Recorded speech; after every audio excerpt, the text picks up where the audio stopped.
Nahuli kam ang pagtangay naman sa isang motorsiklo sa Tondo, Maynila. Ang motor madaling natangay kahit pa nakalak. Balitang hatid ni Dano Tingkungko. Sa kuha ng CCTV, alas 3:30 na madaling araw nitong Huwebes, makikita ang lalaking ito sakay ang isang motorsiklo sa Simon Street Extension, Tondo, Maynila.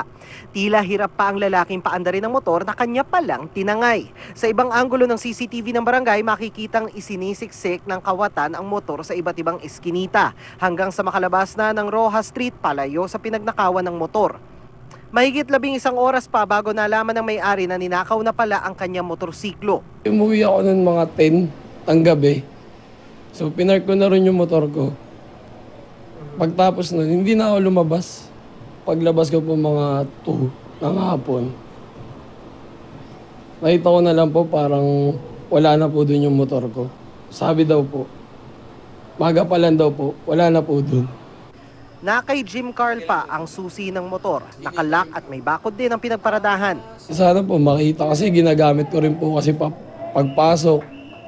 Mahirap po kasi rin mag-commute. Nagpa-blotter na sa Manila Police District si Jim Carl. Ang barangay naman tinutukoy na raw ang pagkakakilanlan ng suspect. Pinalano po talaga, sir. Kasi yung oras talagang tinauna wala talagang tao na doon sa lugar. Siguro talagang minaman-manan yung motor nila.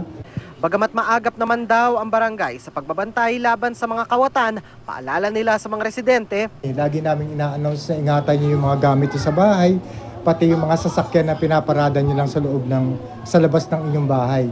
Dano Tingkungko, GMA News.